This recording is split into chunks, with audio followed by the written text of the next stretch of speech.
We're either in fight or flight or we're in rest and relaxation.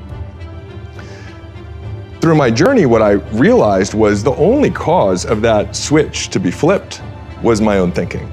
A lot of people talk about going and trying to find their, like, I gotta go find my purpose, or I gotta go, like, figure something out. And my experience is that it's in you already. Once you understand what your why is, once you understand what your pattern was that got you in the zone, you can start to bring that back into your life now. Top 10, I got a top 10. Got my motivation high for my top 10. Gotta learn from the wise women and men. All my life, like na na na na. For my top 10, na na na na. This one's for my top 10. I think there's a lot of roads to the mountaintop. I have the perspective that I have because that was my journey, and I had to start figuring out how to walk in the darkness, because that's kind of what it's like at What the darkness? beginning. What do you mean? Like, meaning when you're caught in this psychocybernetic loop. Can you define psychocybernetics? Yeah, so it's this idea that what you believe will dictate your thoughts on a moment-by-moment basis. So if you believe that, you know, money's hard to make, as a simple example, you're not going to have ideas or thoughts around money that would be lending to making it easily, right? And so what you believe dictates what you think. You can't get like an apple from an orange tree. And what you think, you then experience as an emotion, right? And then that emotion then dictates what actions you do or do not take. And they're always aligned, right? Your beliefs dictate your thoughts, dictate your emotions, dictate your actions, which produce your results. And your results, when you look at them, then just reinforce the original belief. And so we're caught in that construct, right? But the linchpin is the belief system. So the question is, how do I actually change what I believe? If my beliefs really do dictate my destiny, right? Which is, I'm not the only person suggesting that. The question becomes, how do I change my beliefs? And in that is an inherent challenge, because by definition, beliefs are that which are true, right, for us. And so then the question is, how do we break out of this? My way of breaking out of it was at one point to understand, and I'll start to kind of walk you through the structure of it, to understand that there were only two states of emotional beingness that I could be in at any given point in time. I would either be in a powerful state of being, states like joy, curiosity, excitement, calm, peace, passion, or I would be in a primal state of being, boredom, anger, frustration, some form of fear. I'm always in one of those two states, and I'm never in two states at one time. Now, those map beautifully to the sympathetic nervous system and the parasympathetic nervous system, right? So in any moment, we're either in fight or flight or we're in rest and relaxation. Through my journey, what I realized was the only cause of that switch to be flipped was my own thinking. The meaning that I was giving the experience. The experience itself wasn't dictating whether I was in a primal state or a powerful state, whether I was in sympathetic fight or flight or parasympathetic rest and restoration or relaxation. It was the meaning I was giving the experience. And so that meant that all of my personal suffering was within my own control. I needed to start controlling the meaning I was giving the experiences of life. One of the things that I see when I talk to people is they think they need to be the person who fulfills on this dream now, before they start. And it's really backwards, because like Les Brown talked about, we become who we are capable of becoming in pursuit of this dream. And a guy by the name of Michael Beckwith has a quote which I really like. He says, God doesn't call the qualified, he qualifies the called. And one of the, I think, powerful stories of that is in the Bible. And I'm going to reference a lot of different like spiritual texts today. I don't consider myself any particular type of denomination. You know, I wear my Jewish star, and it's not because it's Jewish. It has a particular meaning to me, and I have my Sanskrit bracelet and my astrological sign on my ring. So, but in the Bible, you know, God calls Moses, and he says, hey, I need you to go free the Jews from slavery. And Moses is like, I'm just a shepherd. And, you know, God doesn't say this in the Bible, but you can imagine God says, that's okay, you'll become Moses in the process. Because, you know, Steve Jobs didn't start out as like this icon that we see. How many of you have seen the Steve Jobs movie or read the biography? Right? Like, he's just a guy. He was a guy with fears and concerns and worries and challenges, but he just worked through it. And in that process, because he had this dream that was pulling him forward in life so that he'd overcome all the challenges, he became this icon. The same thing with Martin Luther King. Like, if you read about Martin Luther King when he was younger, he was an interesting young man, but we're all interesting young men and women. But he had this dream around the civil rights movement, right? I mean, he had a dream. And so he became Martin Luther King in the process. And the same thing with Gandhi. If you read the autobiography of Gandhi, which is an accomplishment in and of itself, because the thing's like 1,000 pages, but it's an extraordinary autobiography. And, you know, Gandhi shares like his challenges with what's right and what's wrong, and he looks at his relationship with women and should I eat meat? I mean, he struggled with the same stuff that we struggle with. But he wanted a free and independent India. And so he became Gandhi. And the thing is that's not just reserved for Steve Jobs and Martin Luther King and Gandhi. They became these great people because they went and fulfilled on their dream. And a lot of people talk about going and trying to find I gotta go find my purpose, or I gotta go like figure something out. And my experience is that it's in you. It's in you already. A number of things that get people stuck. I mean, let's talk about beliefs for a second. You know, what are beliefs? Beliefs are the meanings that we gave the experiences of our life, mostly before the age of 7, before a significant portion of the prefrontal cortex is fully formed. We gave meanings to the experiences of our life, or other people gave meanings to the experiences that we were having, right? I remember distinctly one time, I grew up in Orange County, California, and I don't know why in first grade they had us choose which mission we wanted to build along, we had Mission San Juan Capistrano. Interesting. So at a paper mache and clay, I'm building Mission San Juan Capistrano in my garage, and my dad walks in and he says, hey, let me show you a better way to do that. The meaning I gave that experience was I didn't know how to do it right. And just because of the way the technology works, what happens is that starts to shape the lens through which we experience the future experiences of our life. So the next time you have an experience, you know, you're approaching that experience through the not knowing how to do it right. And because the brain is a goal-achieving machine, that's all we start to notice, right, is what we're not doing right, and in really no recognition of what we're doing well. So we get caught in this psycho-cybernetic loop. And if you're not aware of it, there's really no way out of it, because in every new experience, you're just going to continue to focus on that which reinforces the belief systems that you established or the meaning that you gave the experiences early on, and you're going to ignore everything else. So you become trapped, right? By your own thoughts. By your own thoughts, by your own belief systems. And now we're really understanding that those meanings aren't just some sort of like marshmallow fluff or kind of esoteric concept. They're actually wired into the neural networks of your brain. Like, we can't do that today, but in the future I would imagine we'd be able to brain scan you and go, oh, those are the neural networks that light up when you feel like there's not enough time, or money's hard to make, or you're not good enough, or you're not as far along as you should be.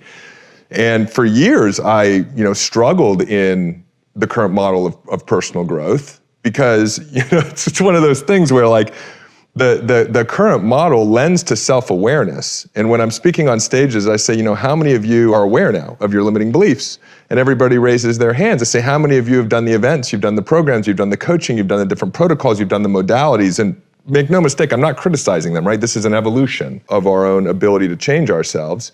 And everybody raises their hand, right? They've been in the work, but now they're acutely self-aware, and they have no idea what to do about the patterns of thinking that they're aware of that are causing the stress, anxiety, and overwhelm and holding them back. So that's where I was at one point. And if there was like a question or a quest I was on, it was, how do I go beyond self-awareness and actually begin to change the way I think? Things I'd encourage you to do is to go back and look at your childhood and identify 5 or 6 stories where you really felt in the zone. And I want you to think about the emotions, right? I was doing this thing and this is how I felt. And you'll start to see a pattern. You'll start to see a pattern of behavior that's unique to you. Your why is very different than my why. I work with people to help discover their why, and one of my friends is to be the architect so that others may shine. It's very different than mine. So we're all here to serve a different purpose, to give to the world in a different way.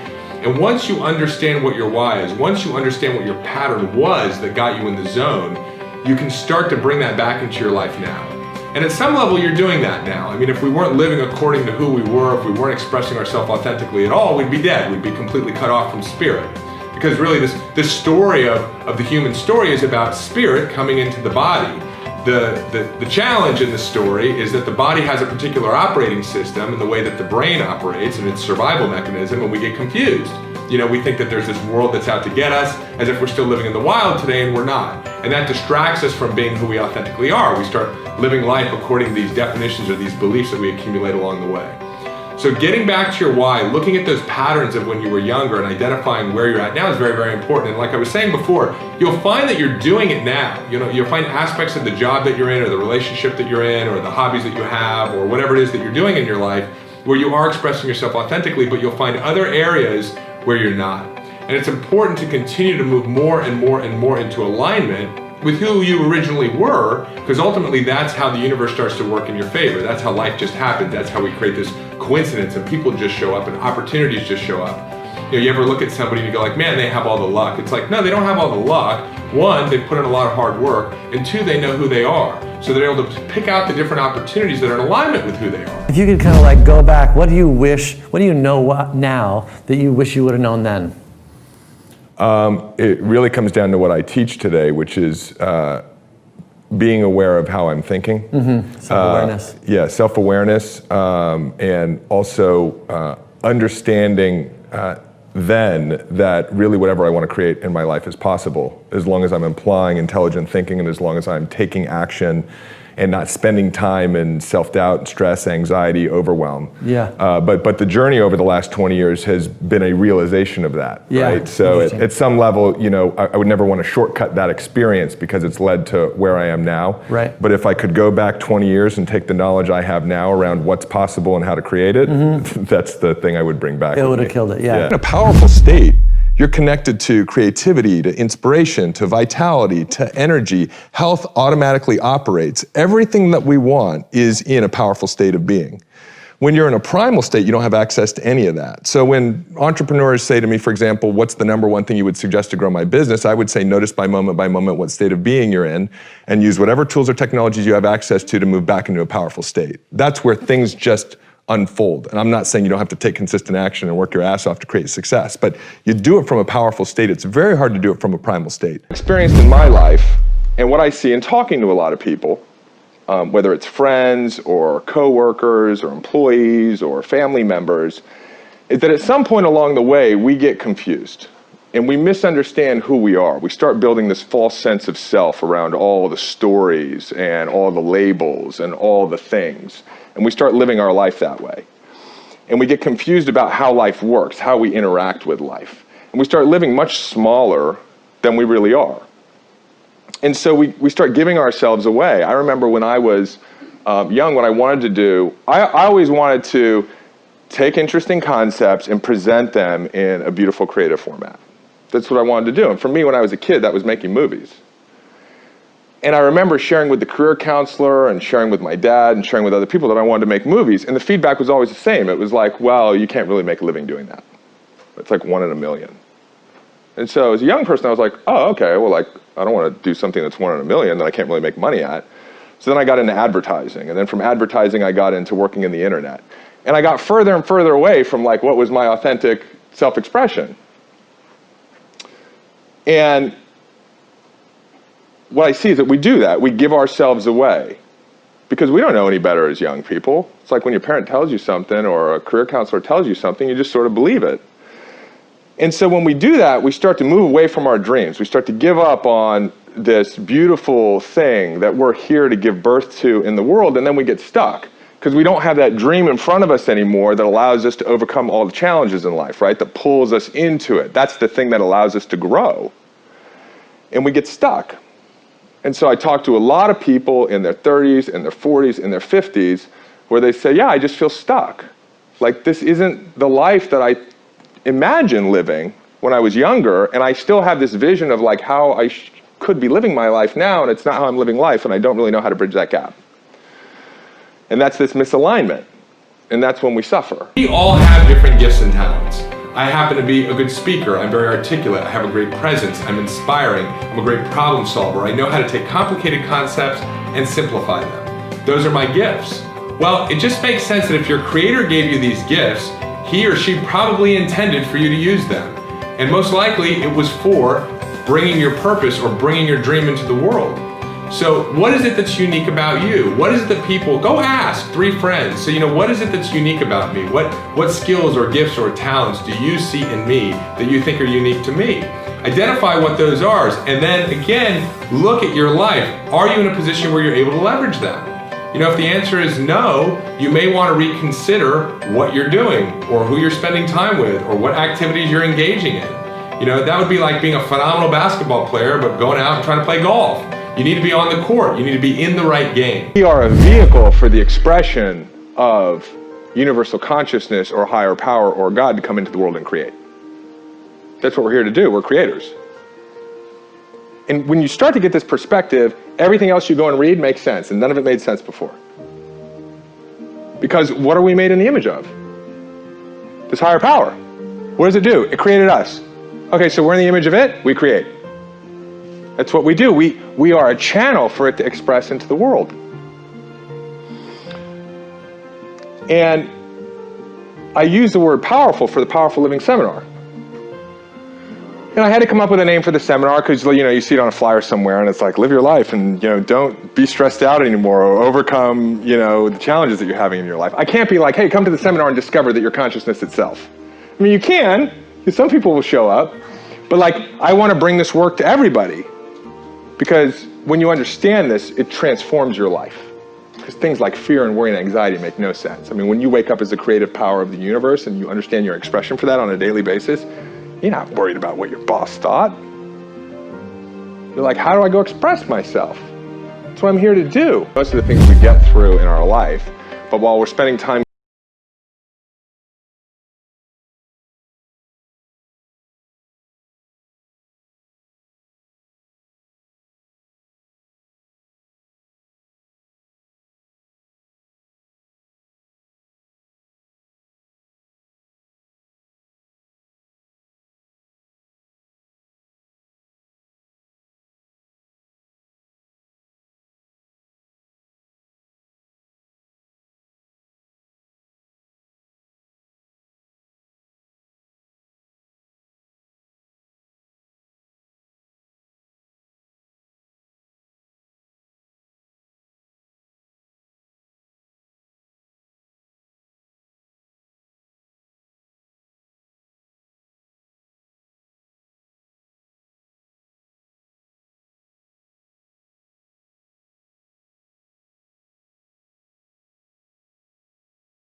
we know that what happens, we collect the experience with our senses, and that wires our brain. Because we store the memory of that present moment experience anatomically, right? We see that these synapses connect with neurons to represent what we're experiencing. So, and that happens in the present moment. And then what the brain does is, in the future, it goes back and looks at the present moment and it grabs whatever memories it has and it brings it back to interpret this moment. So if we, in the moment, or recognize soon that we're in a story from the past that probably wasn't true anyway, and we create that new story now, what happens? Our brain records that experience. Jesse experiences himself of being the hero of his life and being unstoppable and being able to face challenges. Life is tough, but I keep getting back up.